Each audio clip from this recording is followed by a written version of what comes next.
এই বুদ্ধিটা আমাদের সেলফের মাথা থেকে আসে যে ছেলেমেয়েদের ছুটি বিনোদনের কিছু নেই, খেলাধুলার কিছু নেই, এমনি তো মাদকাসক্ত তো আছেই। এটা থেকে ফিরিয়ে আনার জন্য একমাত্র পথ হলো কালচারাল প্রোগ্রাম, খেলাধুলা, এইগুলো আমাদের করতে হবে। আমি বললাম যে হ্যাঁ, শুরু করে দাও। এবং মান্নান এবং জাফরের সাথে কথা বলে আমরা শুধু যে ক্রিকেট খেলাই না, আমরা আরও বিভিন্ন খেলাধুলা, গ্রামীণ খেলাধুলাকে তুলে ধরতে চাই। এবং অর্থের কোনো সমস্যা হবে না, অর্থ আমরা দিব এবং আপনারা এই দায়িত্ব গ্রহণ করেন। এবং এমপি কাপ টুর্নামেন্ট এটাও জেএমসি অবশ্যই এটা নামকরণটা করেছে। যাই হোক, সার্বিক আয়োজনে যারা আছে তাদের সাথে সবাইকে আমি ধন্যবাদ জানাচ্ছি। এবং মাননীয় প্রধানমন্ত্রী জননেত্রী শেখ হাসিনা আজ ক্রিকেটকে কিন্তু বিশ্বমান নিয়ে গেছে আমাদের দেশ, এটা অস্বীকার করার উপায় নেই। উনি সর্বরকম সহযোগিতা করে আজ ক্রিকেট বিশ্বমানে উন্নীত হয়েছে। আমরা মাননীয় প্রধানমন্ত্রী দেশরত্ন জননেত্রী শেখ হাসিনাকে ধন্যবাদ জানাই।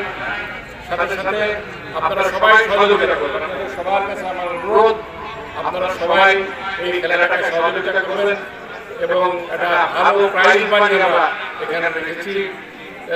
কাপও দেওয়া হবে, ভালো প্রাইজ বানিয়ে দেওয়া হবে এই বলে। এবং সবাইকে ধন্যবাদ জানিয়ে খেলা আনুষ্ঠানিক মিনি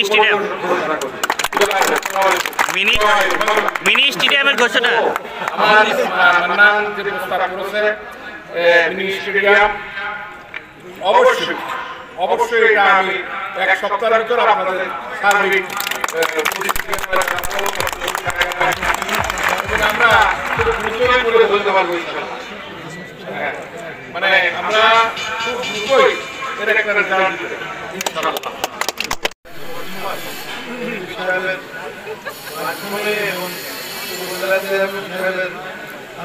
নিয়ে এই মাঠে নতুন করে আমার একটা প্রাণ সঞ্চালন হোক, খেলাধুলো ছেলেদের নতুন করে উদ্দীপন সৃষ্টি হোক, এই আশীর্বাদ ব্যক্ত করে আমার কথা জয় বাংলা, জয় বাংলা।